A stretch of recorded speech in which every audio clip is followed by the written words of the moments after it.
नमस्ते साथियों। आज अपन एक छोटी सी कहानी शुरू करने जा रहे हैं कि कालिदास और उसकी प्रेमिका मल्लिका के त्याग और महत्वाकांक्षी की कहानी। क्या एक महान कवि बनने की कीमत अपने सच्चे प्रेम को खो देना हो सकती है? क्या इतिहास के सबसे महान कवि कालिदास ने सफलता के लिए अपने जीवन का सबसे अनमोल रिश्ता छोड़ दिया था? एक ऐसी कहानी जहाँ प्रेम है, त्याग है, महत्वाकांक्षा है और ऐसा दर्द जो अंत तक आपके मन में गूंजता रहेगा। तो आइए चलते हैं अपन उस आषाढ़ की पहली वर्षा जहाँ इस अमर कहानी की शुरुआत होती है। क्या महान कवि बनने के लिए अपने प्रेम का बलिदान देना जरूरी था? अगर कालिदास ने दूसरा रास्ता चुना होता तो क्या होता? इतिहास बदल जाता। मल्लिका का त्याग क्या हुआ प्रेम की सबसे बड़ी मिसाल थी या सबसे बड़ी अन्याय? तो चलो अपन शुरू करते हैं अपनी कहानी को।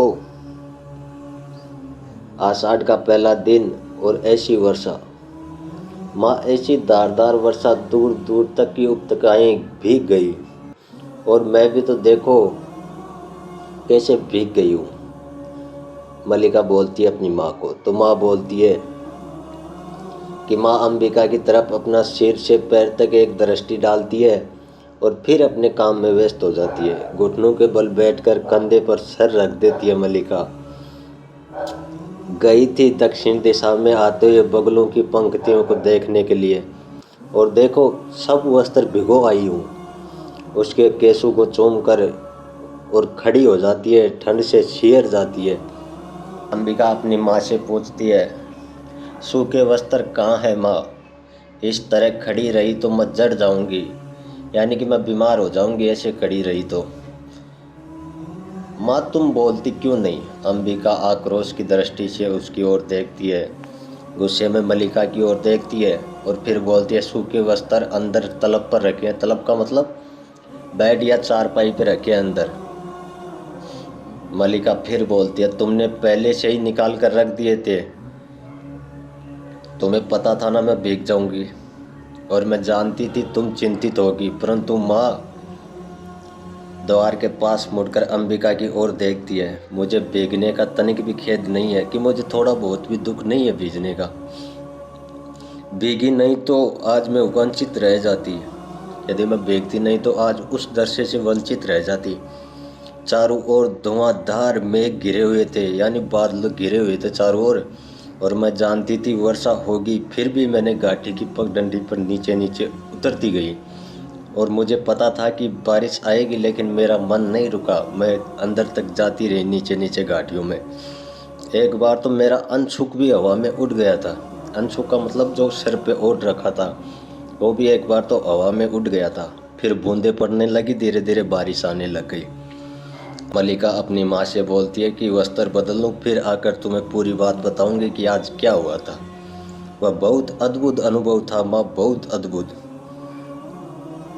मल्लिका अंदर चली जाती है।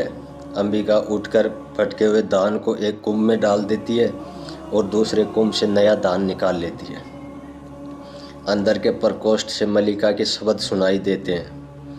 बीच बीच में उसकी तरफ झांकती दिखाई देती है कि अंदर से आवाज़ लगा रही है अपनी माँ अंबिका को। कमल की तरह कोमल और आर्द्र वायु की तरह हल्का और सौपन की तरह चित्र में मैं चाहती थी उसे अपने में भर लूं और आंखें मूंद लूं, कि ऐसा दृश्य था कि उसको अपने मन में भर लूं मैं।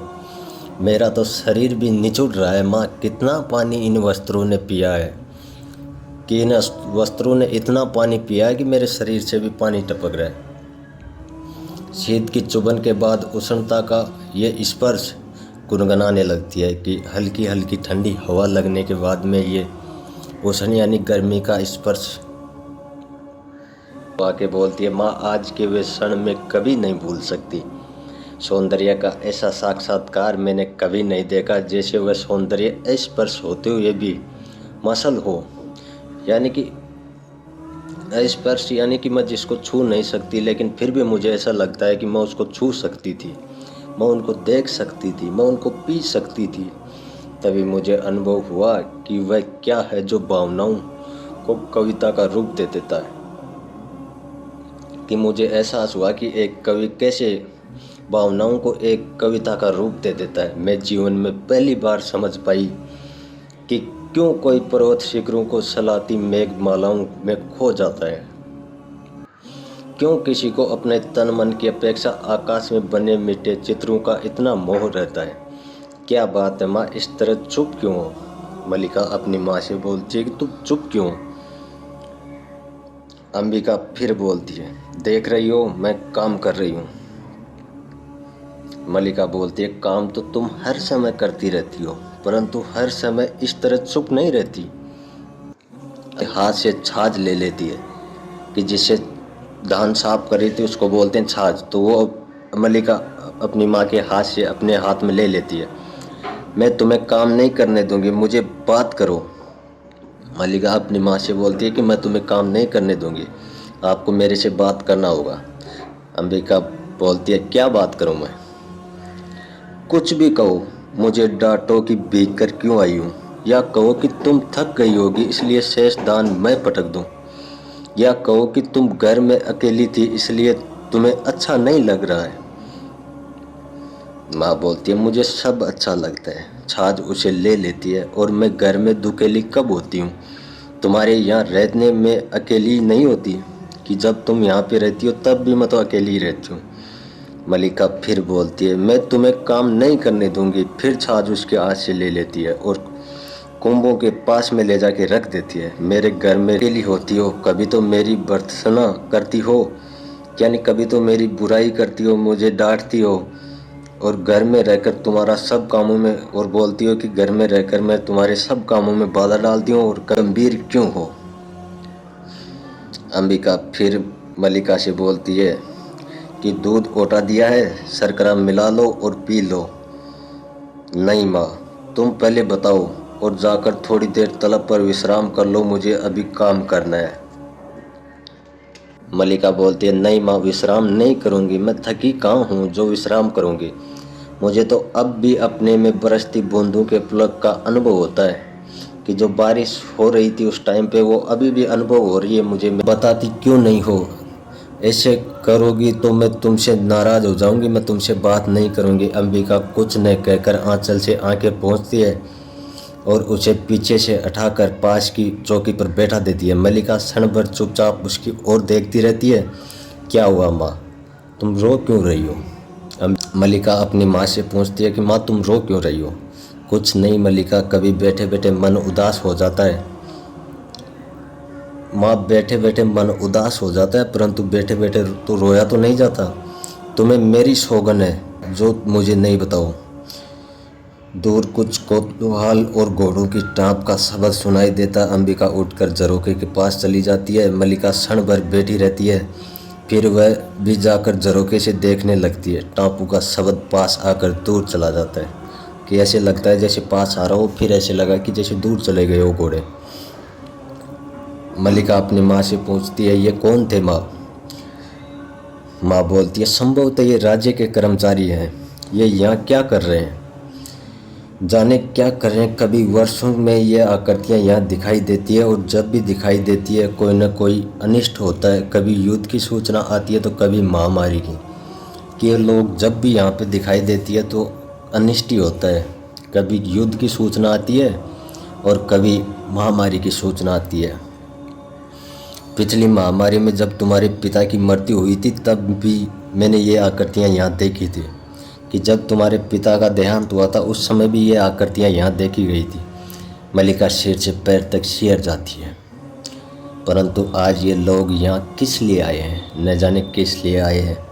अंबिका फिर छाछ उठाने लगती है, परंतु मल्लिका उसे बाहों में पकड़कर रोक लेती है। माँ, तुमने बात नहीं बताई। अंबिका पल भर उसे स्थिर दृष्टि से देखती रहती है। उसकी आंखें झुक जाती है। अग्निमित्र आज लौट आया है। छाछ उठाकर अपने स्थान पर चली जाती है। मल्लिका वहीं खड़ी रहती है। मल्लिका अपनी माँ से पूछती, लौट आया, कहाँ थे?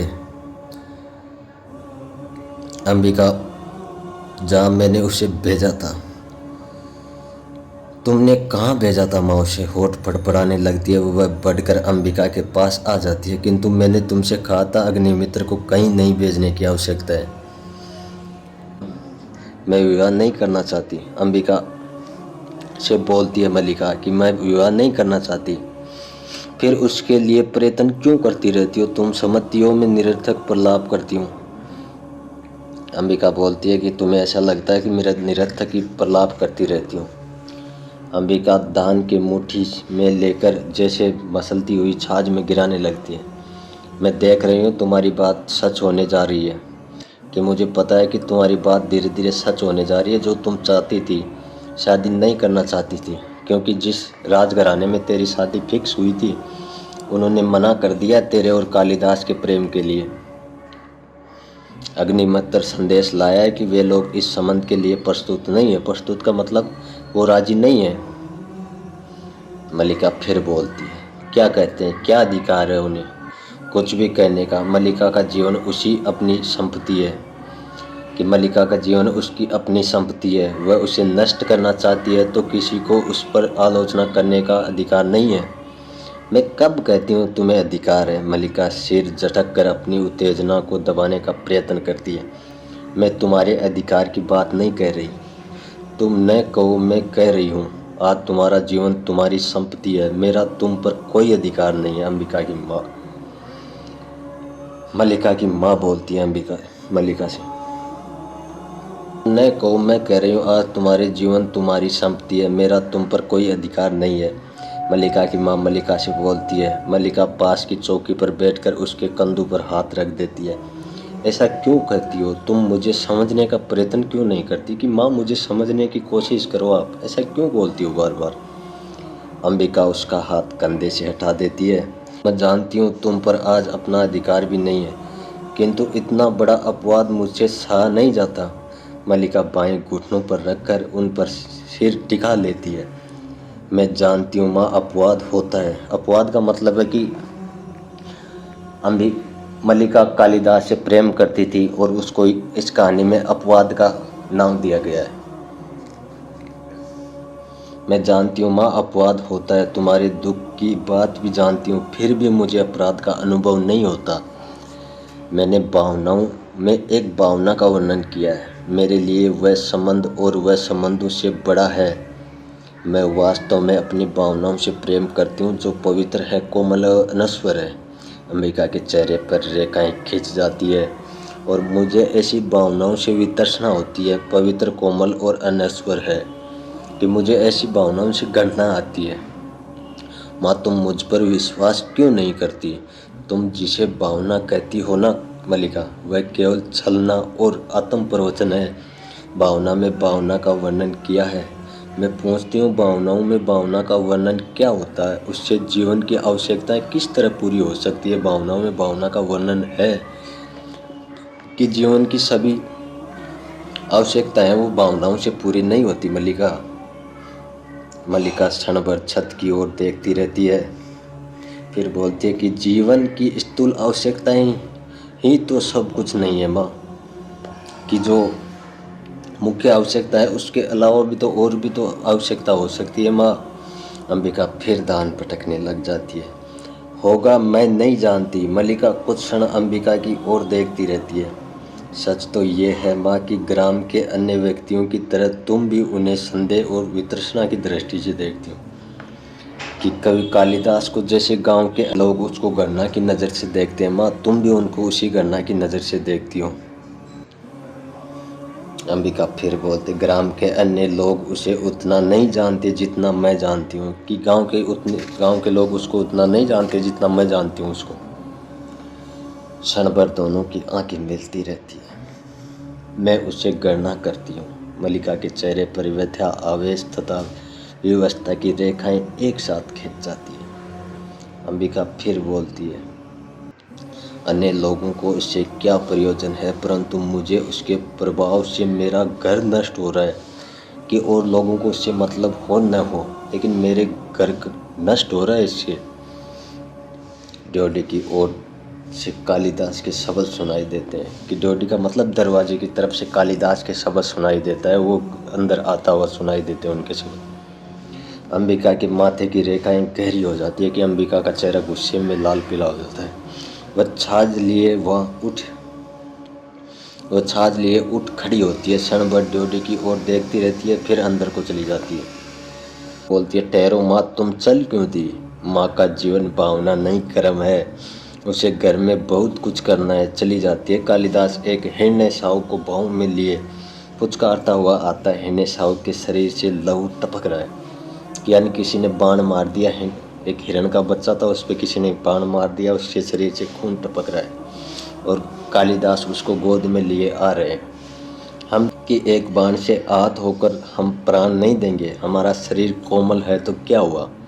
यदि हमारा शरीर कोमल है तो क्या हुआ? हम पीड़ा सह सकते हैं। एक बाण प्राण ले सकता है तो अंगुलियों का कोमल स्पर्श प्राण दे भी तो सकता है।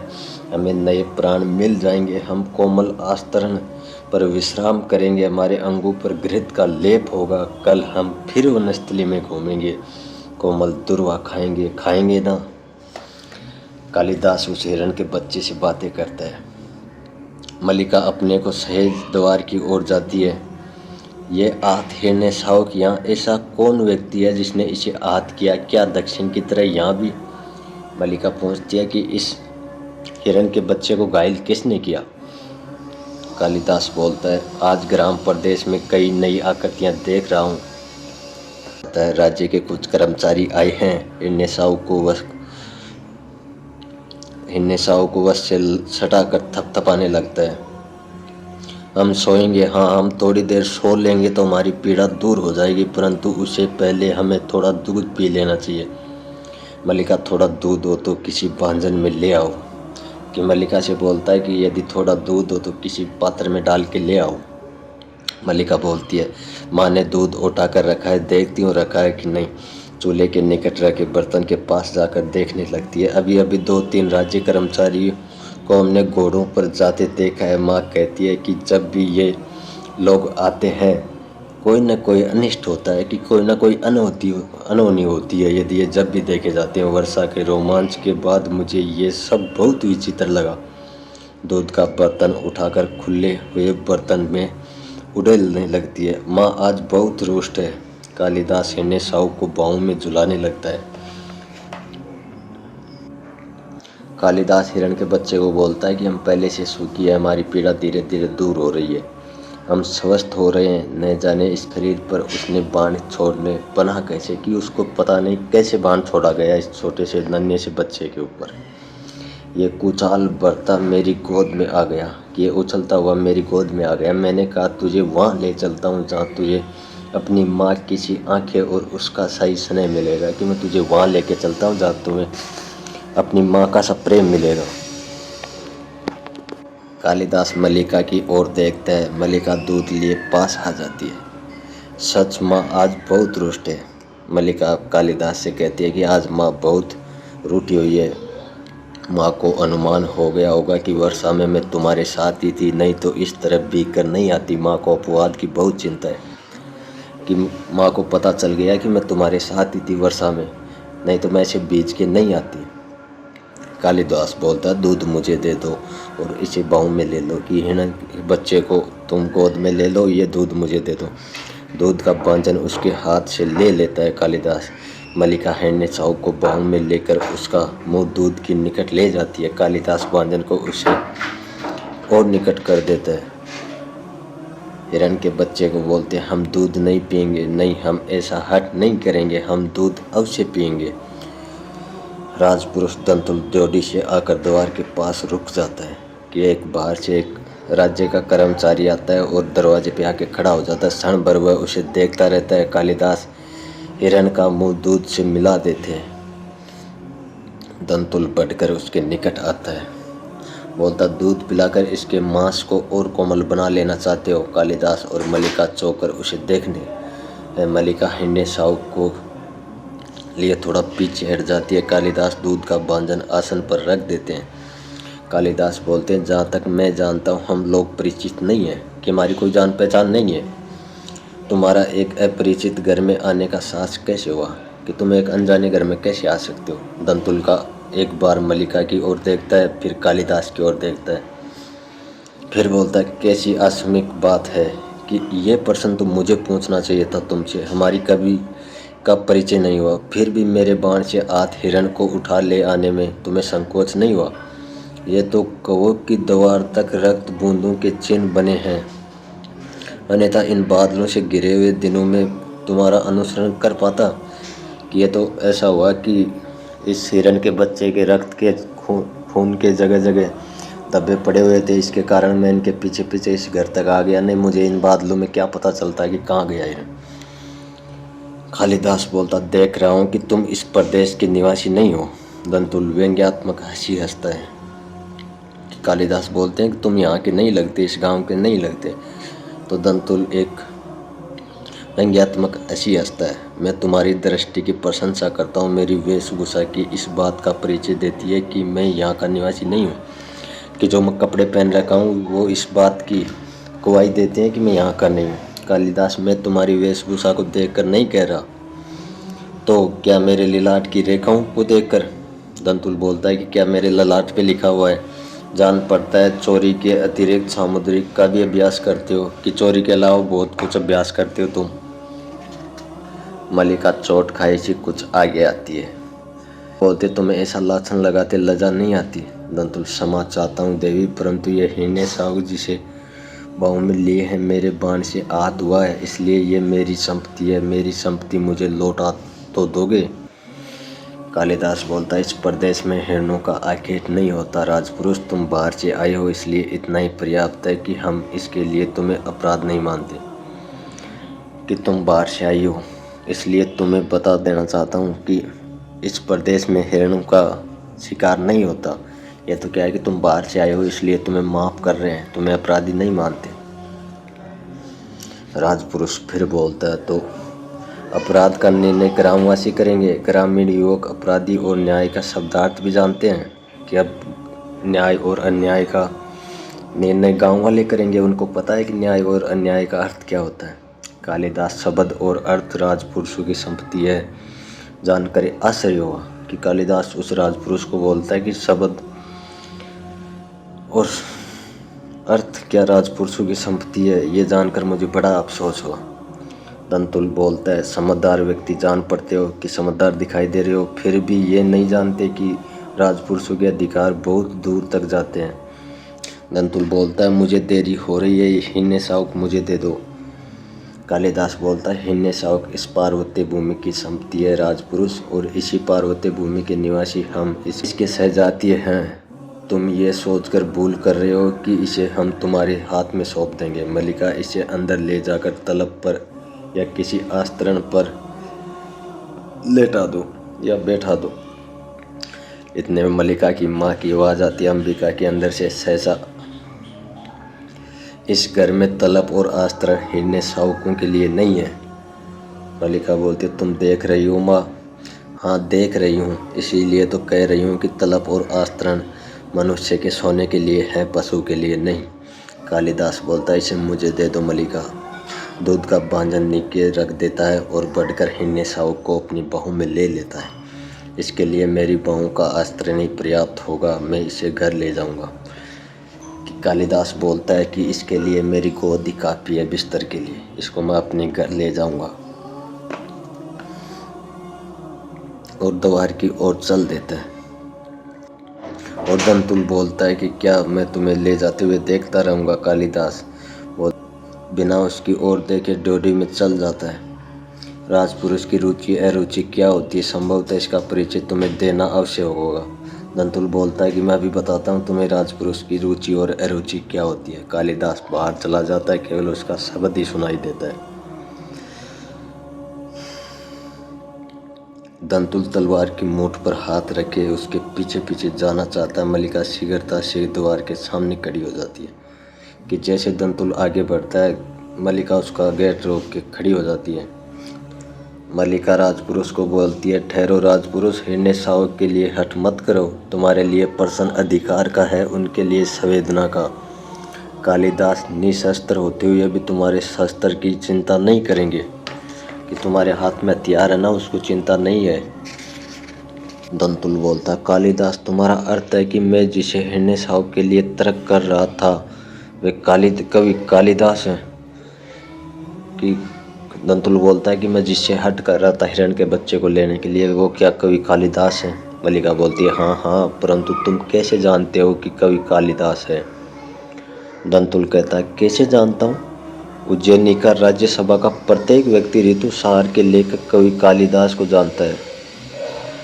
दंतुल बोलता सम्राट स्वयं ने ऋतुसार पढ़ा है और उसकी प्रशंसा की है, इसलिए आज उज्जैनी का राज्य ऋतुसार के लेखक का सम्मान करना चाहता है और उन्हें राजकवि का आसन देना चाहता है। आचार्य वररुचि इसी उद्देश्य से उज्जैनी से आए हैं यहाँ। मल्लिका सुनकर स्तब्ध सी हो जाती है। उज्जैनी का राज्य उन्हें सम्मान देना चाहता है, राजकवि का आसन देना चाहता है। मुझे खेद है, मैंने उनके साथ अशिष्टता का व्यवहार किया, मुझे जाकर उनसे क्षमा मांगनी चाहिए। दंतुल वहाँ से चला जाता है। मल्लिका कुछ क्षण उसी तरह खड़ी रहती है, फिर सहसा जैसे उसकी चेतना लौट आई हो।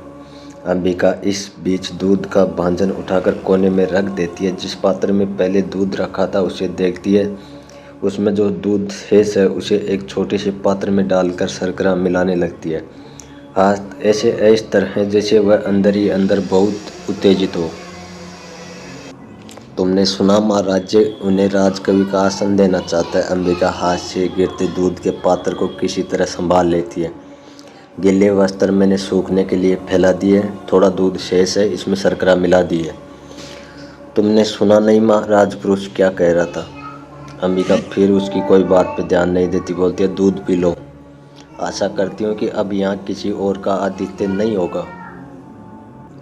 अंबिका बोलती है आतिथ्य मैं चाहती हूँ आज इस घर में सारे संसार का आतिथ्य कर सकूँ। दूध का पात्र अंबिका के हाथ से ले लेती है। तुम्हें इस दूध से नहला दूंगी माँ। पात्र ऊंचा उठा देती है। अंबिका पात्र उसके हाथ से ले लेती है। मैं दूध से बहुत ना चुकी हूँ। तुम कितनी निष्ठुर हो माँ। तुमने सुना नहीं राज्य उन्हें सम्मान दे रहा है, फिर भी तुम दूध पी लो और फिर से वर्षा में भीगने का मोह न हो तो तुम्हारे लिए आस्तरण बिछा दूं। मैं जैसे निष्ठुर हूँ रहने दो। मल्लिका उसके गले में हाथ डाल देती है। नहीं माँ, तुम निष्ठुर नहीं हो। मैंने कब कहा तुम निष्ठुर हो? नहीं, तुमने नहीं कहा। दूध पी लो। मल्लिका दूध सोच सकती हो आज मैं कितनी प्रसन्न हूँ। मेरे पास कुछ भी सोचने की शक्ति नहीं है। अब उठ जाने दो, मुझे बहुत काम करना है। उठने का प्रयत्न करती है। मल्लिका उसे रोकने देती है। नहीं उठो, नहीं, इसी तरह बैठी रहो। राज्य उन्हें सम्मान दे रहा है माँ, उन्हें राजकवि का आसन प्राप्त होगा। सहसा अंबिका की गोद से हटकर बैठ जाती है। उस व्यक्ति को जिसे उसके निकट के लोगों ने आज तक समझने का प्रयत्न नहीं किया, जिसे घर में और घर से बाहर केवल लाछना और प्रताड़ना ही मिला है। अब तो तुम विश्वास करती हो माँ कि मेरी भावनाएं निराधार नहीं है। अंबिका उठ खड़ी होती है। मैं कह चुकी हूँ, मेरे सोचने समझने की शक्ति जड़ हो चुकी है। क्यों माँ, क्यों तुम्हें इतना पूर्वाग्रह है? क्यों तुम उनके संबंध में उदारतापूर्वक नहीं सोच सकती? अंबिका फिर बोलती है, मेरा वह अवस्था बीत चुकी है। ये यथार्थ से आंखें मूंद कर जिया जाता है, यानी कि जो हकीकत में होता है उससे आंखें बंद करके फिर इस जीवन में जिया जाता है। और अंबिका अंदर चले जाती है। मल्लिका उठकर खड़ी हो जाती है और तुम्हारी यथा दृष्टि केवल दोष ही दोष देखती है माँ। अंबिका मुड़कर पल भर उसे देखती रहती है। जहाँ दोष है वहाँ अवश्य ही वह दोष देखती है। उनमें तुम्हें क्या दोष दिखाई देता है? वह व्यक्ति आत्मस्मित है। संसार में अपने सिवा उसे और किसी का मोह नहीं है कि उस व्यक्ति को अपने के अलावा किसी और से कोई प्रेम नहीं है, इसलिए कि वे मातुल की गोयें न हाकर बादलों में खोए रहते हैं। अंबिका बोलती है, मुझे मातुल से और उसकी गौं से प्रयोजन नहीं है। मैं केवल अपने घर को देखती हूँ। बैठ जाओ माँ। अंबिका को हाथ पकड़ के झरोखे के पास आसन पर ले जाती है। मैं तुम्हारी बात समझना चाहती हूँ। मैं भी चाहती हूँ तुम आज समझ लो। तुम कहती हो तुम्हारा उससे भावनाओं का संबंध है, पर वह भावना क्या है? मैं उसे कोई नाम नहीं दे सकती माँ। अंबिका के पैर के पास बैठ जाती है। परंतु लोग उसे नाम देते हैं। यदि वास्तव में उसका तुमसे भावना का संबंध है तो वह क्यों तुमसे विवाह नहीं करना चाहता? मातुल के घर में उनकी क्या दशा रहती है? उन साधनहीन और अभावग्रस्त जीवन में विवाह की कल्पना ही कैसे कर सकता आदमी? कि एक आदमी जिसके खाने के लिए, खुद के लिए घर में अनाज नहीं हो, वो दूसरे को एक शादी और कैसे कर सकता है? उस इंसान का जीवन कैसे बर्बाद कर सकता है? अंबिका मल्लिका से बोलती है कि अब जब कि उसका जीवन साधनहीन और अभावग्रस्त नहीं रहेगा। मल्लिका कुछ क्षण चुप रहकर अपने पैरों को देखती रहती है। किसी संबंध से बचने के लिए अभाव जितना बड़ा कारण होता है, अभाव की पूर्ति उससे भी बड़ा कारण बन जाता है। मल्लिका बोलती है, ये तुम्हारी नई विलोम की भाषा है। माँ फिर बोलती है, मैं ऐसे व्यक्ति को अच्छी तरह से समझती हूँ। तुम्हारे साथ उसका इतना ही संबंध है कि तुम उसका एक उपादान हो, जिसके आश्रय से वह अपने प्रेम कर सकता है, अपने पर गर्व कर सकता है। परंतु तुम क्या सजीव व्यक्ति नहीं हो? तुम्हारे प्रति उसका या तुम्हारा कोई कर्तव्य नहीं है।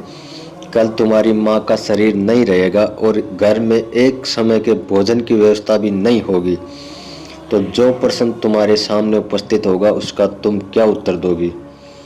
तुम्हारी भावना उस प्रश्न का समाधान कर देगी, फिर कह दो ये मेरी नई विलोम की भाषा है। मल्लिका सिर झुकाए कुछ क्षण चुप बैठी रहती है, फिर अंबिका की ओर देखती है। माँ आज तक का जीवन किसी तरह बीता ही है, आगे का भी बीत जाएगा। कि माँ आज तक का जीवन भी तो गुजर रहा था, आगे भी गुजर जाएगा। आज जब उसका जीवन एक नई दिशा ग्रहण कर रहा है, मैं उसके सामने अपने स्वार्थ की घोषणा नहीं करना चाहती। माँ, बाहर से मातुल के शब्द सुनाई देते हैं। एक व्यक्ति है मातुल जो आता है गेट से बाहर, उसके शब्द सुनाई देते हैं। अंबिका घर में हो कि नहीं? कि घर में अंबिका है या नहीं? अंबिका और मल्लिका ड्योढ़ी की तरफ देखती है। मातुल अस्त व्यस्त सा आ जाता है कि दोनों माँ बेटी गेट की तरफ देखती हैं, तो मातुल अस्त व्यस्त होता आ जाता है। मातुल की बात हो रही है। मातुल बोलता, आज मैं सारे गांव में घोषणा करने जा रहा हूँ कि मेरा इस कालिदास नामधारी जीव से कोई संबंध नहीं है। क्या हुआ आचार्य मातुल? मातुल बोलता, मैंने इसे पाला पोसा बड़ा किया, क्या इसी दिन के लिए कि ये इस तरह से कुलद्रोही बने? मल्लिका बोलती है, परंतु उन्होंने तो सुना राज्य की ओर से सम्मानित किया जा रहा है, उज्जैनी से आचार्य आए हैं। मातुल, यही तो कह रहा हूँ, उज्जैनी से। मातुल बोलता, 2 रथवाहक और 4 अश्वारोही उसके साथ हैं। मैं तुमसे नहीं कहता अंबिका कि हमारे पर पितामह के एक दोहिते का पुत्र गुप्त राज्य की ओर से शंकु से युद्ध कर चुका है। तुम समझो कि एक तरह से राज्य की ओर से हमारे वंश का सम्मान किया जा रहा है, और वे कहते हैं मुझे ये सम्मान नहीं चाहिए। मल्लिका सहसा उठकर खड़ी हो जाती है। मैं राज के मुद्राओं से क्रोधित होने के लिए नहीं हूँ। उत्तेजना में एक कोने से दूसरे कोने तक टहलने लगता है। मल्लिका कुछ क्षण तो विस्मृति सी खड़ी रहती है, फिर बोलती है, वे राज के सम्मान को स्वीकार नहीं करना चाहते। मेरी समझ में नहीं आता कि इससे क्रय विक्रय की क्या बात है। सम्मान मिलता है, ग्रहण करो। नई कविता का मूल्य ही क्या है? मल्लिका बोलती है, कविता का कुछ मूल्य है आचार्य मातुल, तभी तो सम्मान का भी मूल्य है। मैं समझती हूँ कि अपने हृदय में ये सम्मान कभी चुभता है। सम्मान प्राप्त होने पर सम्मान के प्रति प्रकट की गई उदासीनता व्यक्ति के महत्व को बढ़ा देती है। तुम्हें प्रसन्न होना चाहिए कि तुम्हारा भागिन्य लोक नीति में निशान है। सोचो कि सम्राट रुष्ट भी हो सकते हैं कि एक साधारण कवि ने उसका सम्मान स्वीकार नहीं किया। निक्षेप बाहर से आता है। मातुल, आप अभी तक यही हैं और आचार्य आपकी प्रतीक्षा कर रहे हैं, और तुम यहाँ क्या कर रहे हो? मैंने तुमसे नहीं कहा था कि जब तक मैं लौट कर ना आऊँ तुम आचार्य के पास ही रहना, परंतु यह भी तो कहा था कि आचार्य विश्राम कर चुके तो तुरंत आपको सूचना दे दूं। मातुल बोलता, यह भी तो कहा था, किंतु वह भी तो कहा था। यह कहाँ तुम्हारी समझ में आ गया? वह नहीं आया। मातुल, बताओ, तुम मुझे मूर्ख समझते हो? निक्षेप नहीं मातुल, मैं मूर्ख नहीं तो निश्चित ही तुम मूर्ख हो। आचार्य ने क्या कहा? निक्षेप बोलता, उन्होंने कहा कि मैं आपके साथ इस सारे ग्राम प्रदेश में घूमना चाहता हूँ। मातुल के मुख पर गर्व की रेखा प्रकट होती है। जिस प्रदेश ने कालिदास की कविता को जन्म दिया, मातुल के मुख की रेखाएं भी तर्सना की रेखाओं में बदल जाती है। कालिदास की कविता फिर टहलने लग जाता। न जाने इतने बड़े आचार्य को इसकी कविता में क्या विशेषता दिखाई देती है। रुककर अंबिका की ओर देखता है। इस व्यक्ति को सामान्य लोक व्यवहार तक का तो ज्ञान नहीं और तुम लोक नीति की बात कहते हो। आप एक हिन्ने शावक को गोदी में लिए घर की ओर आ रहे थे। सौभाग्यवंश मैंने बाहर ही देख लिया। मैंने प्रार्थना की कि कवि कुलगुरु ये समय इस रूप में ग्रह में जाने का नहीं है। उज्जैनी से एक बहुत बड़े आचार्य आए हैं। आप सुनते ही लौट पड़े, जैसे रास्ते में सांप देख लिया हो। मल्लिका अंबिका के पास आसन पर बैठ जाती है। मातुल फिर टहलने लग जाता है। अंबिका, मातुल के लिए अंदर से आसन ला दो। मल्लिका उठने लगती है परंतु मातुल उसे रोक देता है। मातुल, नहीं, मुझे आसन नहीं चाहिए। आचार्य मेरी प्रतीक्षा कर रहे हैं। निक्षेप अंबिका की ओर देखकर मुस्कुराता है। मातुल कोने पर तक जाकर लौट जाता है। मैंने कहा, कविवर आचार्य आपके साथ उज्जैनी ले जाने के लिए आए हैं। राज्य की ओर से आपका सम्मान होगा। मैं राजकीय मुद्राओं से कृत होने के लिए नहीं हूँ। ऐसा कहा जैसे राजकीय मुद्रा आपके विरह में घुली जा रही हो और चल दिया। मेरे लिए धर्म संकट खड़ा हो गया कि अनुनय करता हुआ आपके पीछे पीछे जाऊं या अभ्यांगतों को देखूं। अब इस निक्षेप से आचार्य के पास बैठने को कहा आया था और यह दूरीहीन चक्कर की तरह मेरे पीछे पीछे चला आया। निक्षेप बोलता है, किंतु मातुल, मैं तो समाचार देने आया था और मैं समाचार देने के लिए तुमसे धन्यवाद कहता हूँ। तुम अच्छा किया, अभ्यांगत वहाँ बैठे हैं और आप समाचार देने यहाँ चले आए हैं। अब इतना कीजिए कि वे कवि कुल शिरोमणि जहाँ भी हो तुम्हें उन्हें ढूंढ कर आइए। और कवि मातुल बाहर की तरफ चल देता है। मेरा कर्तव्य कहता है जैसे भी हो उसे आचार्य के सामने प्रस्तुत करूं और मन कहता है कि उसे जहाँ देखूं वहीं चोटी से पकड़कर खींच लाऊं। मातुल का तीसरा नेत्र हर समय खुला रहता है। मल्लिका बोलती है, परंतु कालिदास इस समय है कहाँ? निक्षेप बोलता है, कालिदास इस समय जगदम्बा के मंदिर में है। मल्लिका, आपने उन्हें देखा है? निक्षेप बोलता है, देखा है, परंतु आपने मातुल से नहीं कहा। मैं नहीं चाहता कि मातुल इस समय वहाँ जाए, क्योंकि क्या आप भी नहीं चाहते कि कालिदास? मैं चाहता हूँ कि कालिदास उज्जैनी अवश्य जाए, इसलिए मैंने मातुल का इस समय उनके पास जाना उचित नहीं समझा। मातुल को अपने मुंह के शब्द सुनने में ऐसा रस प्राप्त होता है कि वे बोलते ही जाते हैं, परिस्थिति को समझना नहीं चाहते। कालिदास हट कर रहे हैं कि अब जब उज्जैनी से आए अतिथि लौट नहीं जाते, वे जगदम्बा के मंदिर में ही रहेंगे, घर नहीं जाएंगे। अंबिका बोलते, कैसा विचक्षणता है। निक्षेप बोलता, विचक्षणता? अंबिका, विचक्षणता ही तो है। निक्षेप, इसमें विचक्षणता क्या है अंबिका? अंबिका तीखी दृष्टि से निक्षेप को देखती है और बोलती है, राज्य कवि का सम्मान करना चाहता है। कवि सम्मान के प्रति उदासीन। जगदम्बा के मंदिर में साधना निरंतर है। राज्य के प्रतिनिधि मंदिर में आकर कवि की अभ्यर्थना करते हैं। कवि धीरे धीरे आंखें खोलता है। इतना बड़ा नाटक करना विचक्षणता नहीं है। निक्षेप बोलता है, कालिदास नाटक नहीं कर रहे अंबिका। मुझे विश्वास है कि उनके राजकीय सम्मान का मोह नहीं है। वे सचमुच इस पर्वतीय भूमि को छोड़कर नहीं जाना चाहते। निक्षेप बोलता है, मातुल का या किसी का भी आग्रह उनका हट नहीं छुड़वा सकता। मल्लिका को अर्थपूर्ण दृष्टि से देखता है। मल्लिका की आंखें झुक जाती हैं, क्योंकि निक्षेप को पता था कि एक मल्लिका ही ऐसी वो इंसान है जिसके द्वारा कहने पर कालिदास उज्जैनी जा सकता है, वरना किसी के कहने पर भी नहीं जाएगा। केवल एक व्यक्ति है जिसे अनुरोध से संभव है कि वे अपनी हट छोड़ दे। अंबिका निक्षेप की अर्थपूर्ण दृष्टि को और फिर मल्लिका की ओर देखता है।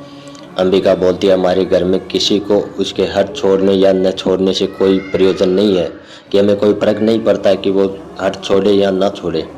थाली लिए चूल्हे के निकट चली जाती है और उन दोनों की ओर पीठ किए अपने को व्यस्त रखने का प्रयत्न करती है। निक्षेप बोलता है, कालिदास अपनी बाहुता में भूल रहे हैं कि इस अवसर का तिरस्कार करके वे बहुत कुछ खो बैठेंगे। योग्यता 1/4 व्यक्तित्व का निर्माण करता है, शेष पूर्ति प्रतिष्ठान द्वारा होता है। कालिदास को राजधानी अवश्य जाना चाहिए। निक्षेप बोलता है, मैंने अनुभव किया है कि उनके हट के मूल में कहीं गहरी कटुता की रेखा है। मल्लिका बोलती है, मैं जानती हूँ वह रेखा कहाँ है। कुछ समय पहले एक राजपुरुष से उनका सामना हो चुका है। निक्षेप, उस कटुता को केवल तुम ही दूर कर सकती हो मल्लिका। अवसर किसी की प्रतीक्षा नहीं करता। कालिदास यहाँ से नहीं जाता है तो राज्य को कोई हानि नहीं होगी। राजकवि का आसन खाली नहीं रहेगा, परंतु कालिदास जो आज हैं जीवन भर वही रहेंगे, एक स्थानीय कवि। जो लोग आज ऋतुसार की प्रशंसा कर रहे हैं वे भी कुछ दिनों में उन्हें भूल जाएंगे। मल्लिका अपने में खोई सी उठ खड़ी होती है। मल्लिका बोलती है, नहीं, उन्हें इस सम्मान का तिरस्कार नहीं करना चाहिए। ये सम्मान उनके व्यक्तित्व का है। उन्हें अपने व्यक्तित्व को उनके अधिकार से वंचित नहीं करना चाहिए। चलिए, मैं आपके साथ जगदम्बा के मंदिर में चलती हूँ। अंबिका सहसा खड़ी हो जाती है। मल्लिका स्थिर दृष्टि से अंबिका की ओर देखती है। अंबिका बोलती है, मुझे एक बार के व्यक्ति के सामने कहना होगा कि मैं इस समय तुम्हारे वहां जाने के पक्ष में नहीं हूँ।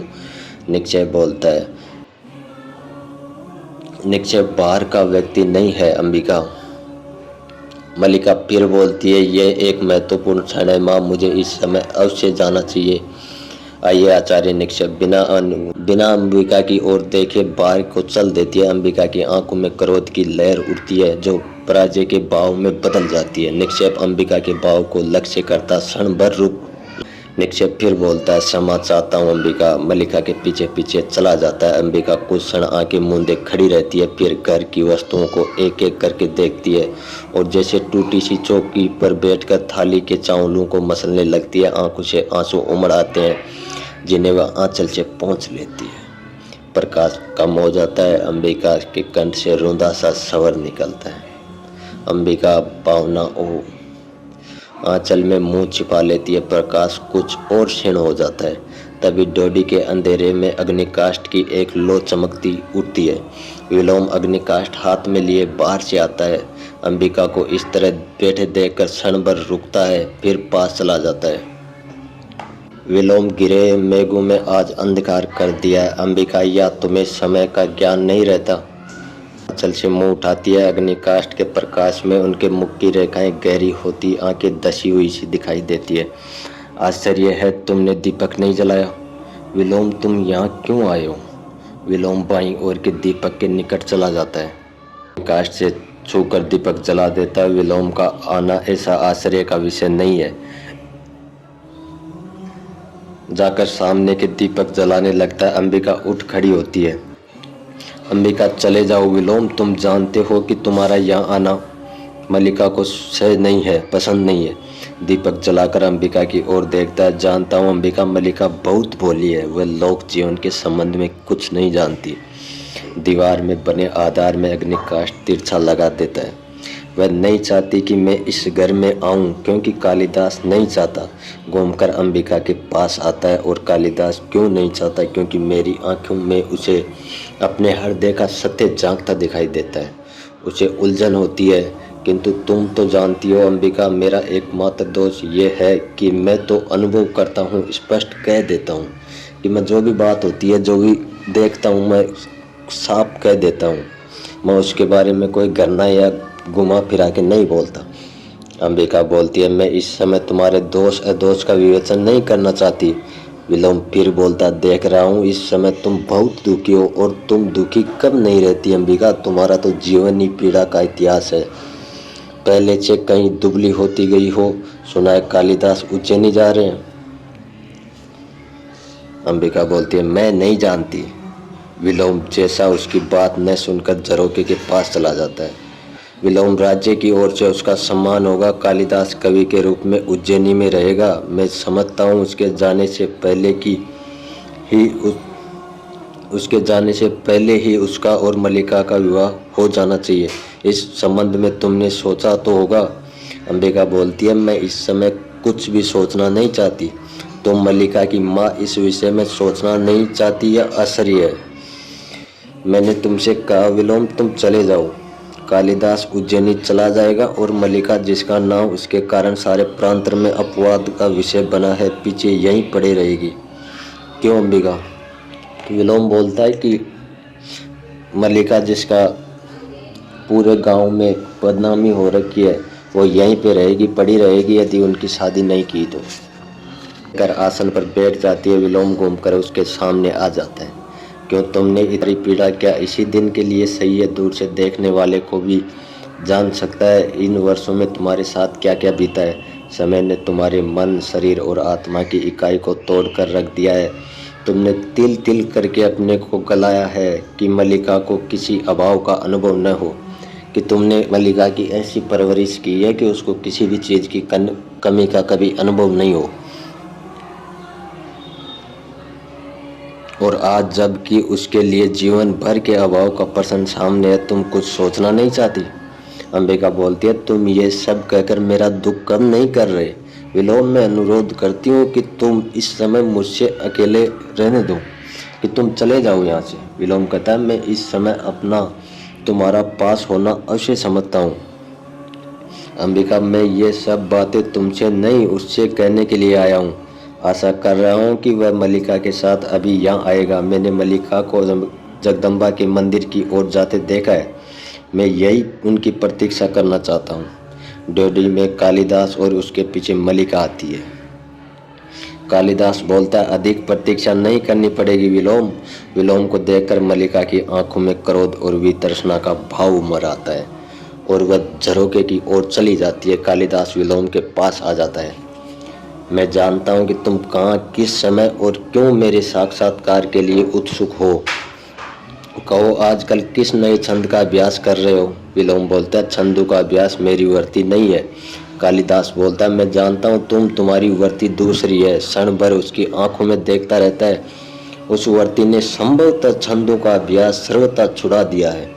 विलोम, आज निसंदेह तुम छंदों के अभ्यास पर गर्व कर सकते हो। अग्निकाष्ठ के पास जाकर उसने सहलाने लगता है। प्रकाश उसके मुख पर पड़ता है। सुना है राजधानी से नियंत्रण आया है? कालिदास बोलता है, सुना मैंने भी है। तुम्हें दुख हुआ? विलोम बोलता है, दुख? हाँ हाँ, बहुत। एक मित्र के छूटने का किसको दुख नहीं होता। कल ब्रह्म मुहूर्त में ही चले जाओगे? कालिदास बोलता है, मैं नहीं जानता। विलोम बोलता है, मैं जानता हूँ, आचार्य कल ब्रह्म मुहूर्त में ही लौटना चाहते हैं।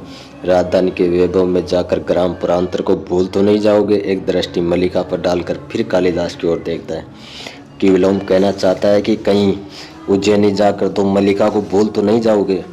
सुना है वहाँ जाकर व्यक्ति बहुत व्यस्त हो जाता है, कि वहाँ जाकर आदमी बहुत कुछ व्यस्त हो जाता है, सबको भूल जाता है। वहाँ के जीवन में कई तरह के आकर्षण हैं, रंगशालाएं, मदिरालय और तरह तरह की विलास भूमियाँ। मल्लिका के भाव में बहुत कठोरता आ जाती है, क्योंकि ये बात, विलोम की बात सुनकर मल्लिका को बहुत गुस्सा आता है। मल्लिका बोलती है, अरे विलोम, ये समय और स्थान इन बातों के लिए नहीं है। मैं इस समय आपको यहाँ देखने की आशा नहीं कर रही थी, कि मैं नहीं चाहती थी कि तुम मुझे यहाँ पर मिलोगे। विलोम बोलता है, मैं जानता हूँ तुम इस समय मुझे यहाँ देखकर प्रसन्न नहीं हो, परंतु मैं अंबिका से मिलने आया हूँ। बहुत दिनों से भेंट नहीं हुई थी। ये कोई ऐसा अप्रत्याशित बात नहीं है। कालिदास बोलता है, विलोम का कुछ भी करना अप्रत्याशित नहीं है। हाँ, कई कुछ न करना अप्रत्याशित हो सकता है। विलोम बोलता है, ये वास्तव में प्रशंसा का विषय है कालिदास, कि हम दोनों एक दूसरे को इतनी अच्छी तरह से समझते हैं। निसंदेह मेरा स्वभाव में ऐसा कुछ नहीं है जो तुमने छिपा हो। क्षण भर कालिदास की आंखों में देखता है। विलोम क्या है?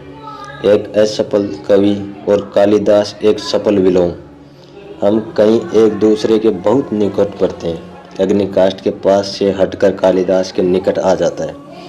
कालिदास निसंदेह सभी विपरीत एक दूसरे के बहुत निकट पड़ते हैं। विलोम, अच्छा है तुम इस सत्य को स्वीकार करते हो।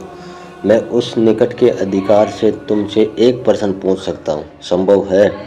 फिर कभी तुमसे बात करने का अवसर ही प्राप्त नहीं। एक दिन का व्यवधान तुम्हें हमसे बहुत दूर कर देगा। कालिदास बोलता है, वर्षों का व्यवधान भी विपरीत को विपरीत से दूर नहीं करता। मैं तुम्हारा प्रश्न सुनने के लिए उत्सुक हूँ। विलोम बहुत पास आकर उसके कंधे पर हाथ रख देता है। मैं जानना चाहता हूँ कि तुम अभी तक वही कालिदास हो ना? अर्थपूर्ण दृष्टि से अंबिका की ओर देखता है। कालिदास बोलता है, मैं तुम्हारा अभिप्राय नहीं समझ सका। उसका हाथ अपने कंधे से हटा देता है। मेरा अभिप्राय है कि तुम अभी तक वही व्यक्ति हो न जो कल तक थे, तुम। ये तो नहीं कि यदि तुम्हें राजकवि का प्रस्ताव आ गया तो तुम बदल गए। मल्लिका झरोखे के पास से उधर को बढ़ आती है। आचार्य विलोम में इस प्रकार की अनर्गल समय नहीं समझती। अनर्गलता अंबिका के निकट आ जाता है। कालिदास दो एक पग दूसरी ओर चला जाता है। इसमें अनर्गलता क्या है? मैं बहुत सार्थक प्रश्न पूछ रहा हूँ। क्यों कालिदास? मेरा प्रश्न सार्थक नहीं है। क्यों अंबिका? अंबिका, मैं इस संबंध में कुछ नहीं जानती और नहीं जानना चाहती हूँ। अंदर की ओर चली जाती है। ठहरो अंबिका। अंबिका रुककर उसकी ओर देखती है। आज तक ग्राम प्रांतर में कालिदास के साथ मल्लिका के संबंध को लेकर बहुत कुछ कहा जा रहा है। मल्लिका एक पग और आगे आ जाती है। आचार्य विलोम, आप उसे दृष्टि में रखते हुए क्या ये उचित नहीं कि कालिदास ये स्पष्ट बता दे कि उसे उज्जैनी अकेले ही जाना है? या मतलब विलोम बोलना चाहता है कि आचार्य कालिदास अकेला ही जाना चाहता है या मल्लिका को भी साथ में लेके जाना चाहते हैं? मल्लिका बोलती है, कालिदास आपके किसी भी प्रश्न का उत्तर देने के लिए बाध्य नहीं है। विलोम फिर बोलता है, मैं कब कहता हूँ कि बाध्य है, परंतु संभव है कालिदास का अंतःकरण उसे उत्तर देने के लिए बाध्य करे। क्यों कालिदास? कालिदास मूर्ख पड़ता है। दोनों एक दूसरे के सामने आ जाते हैं। कालिदास बोलता है, मैं तुम्हारी प्रशंसा के लिए अवश्य बाध्य हूँ। तुम दूसरों के घर में ही नहीं, उनके जीवन में भी अनाधिकार प्रवेश कर जाते हो। विलोम बोलता है, अनाधिकार प्रवेश?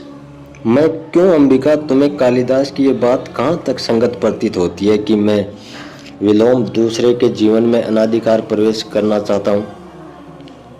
अंबिका बोलती है, मैं कह चुकी हूँ, मुझे इस संबंध में कुछ भी नहीं कहना, और अंदर चली जाती है। विलोम फिर बोलता है, बस चल ही दी। अच्छा कालिदास, तुम्हें बताओ, तुम अपनी ये बात कहाँ तक संगत प्रतीत होती है? मैंने किसके जीवन में अनाधिकार प्रवेश किया है? चलो ग्राम प्रांतर में चलकर किसी से भी पूछ ले।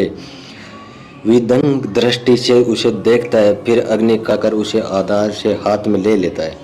तो तुम अपने अंतःकरण से भी मेरे प्रश्न का उत्तर देने के लिए बाध्य नहीं हो। संभव प्रश्न ही ऐसा है। कालिदास बोलता है, तुम कुछ भी अनुमान लगाने के लिए स्वतंत्र हो। मैं इतना ही जानता हूँ कि मुझे ग्राम प्रांतर छोड़कर उज्जैनी जाने का तनिक भी मोह नहीं है। विलोम अनुमुख कालिदास के मुख के विलोम ले जाता है। निसंदेह तुम्हें ऐसा मोह क्यों नहीं होगा? साधारण व्यक्ति को हो सकता है, तुमने क्यों होगा? परंतु मैं केवल इतना जानना चाहता हूँ कि यदि ऐसा हो, क्षण भर के लिए स्वीकार कर लिया जाए कि तुम जाने का निश्चय कर लो, तो उस स्थिति में क्या ये उचित नहीं है कि मल्लिका उसके और कालिदास के बीच में आ जाती है? मल्लिका बोलती है, आचार्य विलोम, आप अपनी सीमा से आगे जाकर बात कर रहे हैं। मैं बच्ची नहीं हूँ, अपना भला बुरा सब समझ सकती हूँ। आप संभवतः ये अनुभव नहीं कर रहे कि आप यहाँ इस समय एक अनचाहे अतिथि के रूप में उपस्थित हैं। कि मल्लिका बोलती है कि मैं नहीं चाहती कि तुम इस समय ऐसी बातें करो, क्योंकि तुम एक बिन बुलाए मेहमान की तरह हो। विलोम बोलता है, ये अनुभव करने की मैंने आवश्यकता नहीं समझी। तुम मुझसे घृणा करती हो, मैं जानता हूँ, परंतु मैं तुमसे घृणा नहीं करता। मेरे यहाँ होने के लिए इतना ही पर्याप्त है। और एक बात कालिदास भी करना चाहता हूँ। अर्थपूर्ण दृष्टि से कालिदास को देखकर फिर मल्लिका की ओर देखता है। तुम कालिदास के बहुत निकट हो, परंतु मैं कालिदास को तुमसे अधिक जानता हूँ। पुनः एक एक करके दोनों की ओर देखता है और डोडी की ओर चल देता है। डोडी के पास से मुड़कर फिर कालिदास की ओर देखता है। तुम्हारी यात्रा शुभ हो कालिदास। तुम जानते हो विलोम तुम्हारा ही शुभ चिंतक है। कालिदास बोलता है, ये मुझसे अधिक कौन जान सकता है? विलोम के कंठ से तिरस्कार पूर्ण स्वर निकलता है और वो मल्लिका की ओर देखता है। अनचाहा अतिथि संभवतः फिर भी कभी आ पहुंचे, तब के लिए भी क्षमा चाहता हूँ। व्यंग्य के साथ मुस्कुरा कर चल देता है। कालिदास क्षण भर मल्लिका की ओर देखता रहता है, फिर झरोखे के पास चल जाता है। फिर उदास हो गई। कालिदास झरोखे से बाहर देखता है। देखो, तुम मुझे वचन दे चुके हो कालिदास। लौटकर उसके पास आ जाता है। कालिदास फिर एक बार सोचो मल्लिका, प्रसन्न सम्मान और राज्य श्रेय स्वीकार करने का ही नहीं है, उससे कई बड़ा पर्सन मेरे सामने है। मल्लिका बोलती है, और वह पर्सन हूँ मैं, हूँ ना। उसे बाहों में पकड़कर आसन पर बैठा देती है। यहाँ बैठो, तुम मुझे जानते हो। कालिदास उसकी ओर देखता रहता है। तुम समझते हो कि तुम इस अवसर को ठुकराकर यहाँ रह जाओगे तो मुझे सुख होगा। उमड़ते आंसुओं को दबाने के लिए आंखें झपकाती है और ऊपर की ओर देखने लग जाती है मल्लिका। मैं जानती हूँ कि तुम्हारे चले जाने से मेरे अंदर का एक रिक्तता छा लेगी। बाहर भी संभव तो बहुत सोना प्रतीत होगा, फिर भी मैं अपने साथ छल नहीं कर रही। मुस्कुराने का प्रयत्न करती है अंबिका। मैं हृदय से कहती हूँ तुम्हें जाना चाहिए। कालिदास, चाहता हूँ तुम इस समय अपनी आंखों को देख सकती। मल्लिका बोलते, मेरी आंखें इसलिए गीली है कि तुम्हें मेरी बात नहीं समझ रहे। उसके पैरों के पास बैठकर उसके घुटनों पर गोनियां रख देती है। तुम यहाँ से जाकर भी मुझे दूर हो सकते हो। यहाँ ग्राम प्रांतर में रहकर तुम्हारी प्रतिभा को विकसित होने का अवसर कहाँ मिलेगा। यहाँ लोग तुम्हें समझ नहीं पाते। वे सामान्य की कसौटी पर तुम्हारी परीक्षा करना चाहते हैं और कोनियों पर ठोड़ी भी रख लेती है। विश्वास करते हो ना कि मैं तुम्हें जानती हूँ ना कि कोई भी रेखा तुम्हें घेर ले तो तुम गिर जाओगे। मैं तुम्हें घेरना नहीं चाहती, इसलिए कहती हूँ जाओ। कालिदास बोलता है, तुम पूरी तरह नहीं समझ रही मल्लिका। प्रश्न तुम्हारे घेरने का नहीं है। मल्लिका शब्दों की चुभन अनुभव करके भी अपनी मुद्रा स्वाभाविक बनाए रखने का प्रयत्न करती है। कालिदास जैसे सोचता था उठ खड़ा होता है और टहलने लगता है। मैं अनुभव करता हूँ कि ये ग्राम प्रांतर मेरे वास्तविक भूमि है। मैं कई शत्रुओं से इस भूमि से जुड़ा हूँ। इन सूत्रों में तुम हो, ये आकाश और ये मेघ हैं, यहाँ की हरियाली है, हिरण के बच्चे हैं, पशुपालन है। रुककर मल्लिका की ओर देखता है। यहाँ से जाकर मैं अपनी भूमि से उखड़ जाऊंगा। मल्लिका आसन पर कोनी रखे उसे टेक लगा लेती है। यह क्यों नहीं सोचते कि नई भूमि तुम्हें यहाँ से भी अधिक संपन्न और उर्वरा मिलेगी। इस भूमि से तुम जो कुछ ग्रहण कर सकते थे कर चुके हो कालिदास। तुम्हें आज नई भूमि की आवश्यकता है जो तुम्हारे व्यक्तित्व को अधिक पूर्णता बनाएगी। नई भूमि सुखा भी तो सकती है। मल्लिका फिर टहलने लग जाते हैं। मल्लिका बोलती है, कोई भूमि ऐसी नहीं जिसके अंदर में कोमलता न हो। तुम्हारी प्रतिभा उस कोमलता का स्पर्श अवश्य पा लेगी कालिदास, और उसी जीवन की अपनी अपेक्षाएं भी होती है। मल्लिका उठकर उसके पास आ जाती है और उसके हाथ अपने हाथों में ले लेती है। मल्लिका, ये क्यों आवश्यक है कि तुम उन अपेक्षाओं का पालन करो। तुम दूसरों की नई वायु, यहाँ के मेघ और यहाँ के हिरण, इन सब तुम साथ ले जाओ और मैं भी तुमसे दूर नहीं होगी। जब भी तुम्हारे निकट होना चाहूँ पर्वत शिखर पर चली जाऊंगी और उड़कर आते मेघों से गिर जाऊंगी। बिजली कांपती है और मेघ गर्ज सुनाई देती है। कालिदास उसके हाथ पकड़ा रहता है। मल्लिका पलकें झपककर अपने आंसू को सुखाती है। लगता है फिर वर्षा होगी। यूं भी बहुत अंधेरा हो गया है। आचार्य तुम्हारी प्रतीक्षा कर रहे होंगे। कालिदास, मुझे जाने के लिए कह रही हो। मल्लिका, हाँ, देखना मैं तुम्हारे पीछे प्रसन्न रहूंगी, बहुत घूमूंगी और हर संध्या को जगदम्बा के मंदिर में सूर्यास्त को देखने जाया करूंगी। इसका अर्थ है तुमसे विदा लूं? नहीं, विदा तुम्हें नहीं दूंगी। जा रहे हो इसलिए केवल प्रार्थना करूंगी कि तुम्हारा पथ प्रशस्त हो। उसके हाथ छोड़ देती है। जाओ। कालिदास पल भर आंखें मूंदे रहता है, फिर झटके से चला जाता है। मल्लिका हाथों में मुंह छिपाए आसन पर जा बैठती है। तीव्र मेघ गर्जन सुनाई देता है और साथ वर्षा का शब्द सुनाई देने लगता है। मल्लिका अपने को रोकने का प्रयत्न करती हुई बेझिझक उठती है। अंबिका अंदर से आकर उसके सिर पर हाथ रखती है और उसका मुंह ऊपर उठाती है। मल्लिका आसन से उठ खड़ी होती है और झरोखे के पास जाकर उसे सिर टिका लेती है। तुम स्वस्थ नहीं हो मल्लिका, चलो अंदर चलकर विश्राम कर लो। मल्लिका अपनी सिसकियां दबाने का प्रयत्न करती हुई उसी तरह खड़ी रहती है। मुझे यहाँ रहने दो माँ, मैं अस्वस्थ नहीं हूँ। देखो माँ, चारों ओर कितने गहरे मेघ गिरे हैं। कल में ये मेघ उज्जैनी की ओर उमड़ जाएंगे। छिपाकर सिसक उठती है। अंबिका पास जाकर उसे अपने से सटा लेती है। रो नहीं मल्लिका, मैं रो नहीं रही हूँ माँ, मेरी आंखों से जो बरस रहा है वो ये दुख नहीं, ये सुख है माँ, सुख। अंबिका के वक्ष में मुंह छिपा लेती है, पुनः मेघ गर्जन सुनाई देती है और वर्षा का शब्द ऊंचा हो जाता है। और उधर कालिदास अपने घर को लौट जाता है आचार्य के पास में और उसे उज्जैनी के लिए रवाना हो जाता है।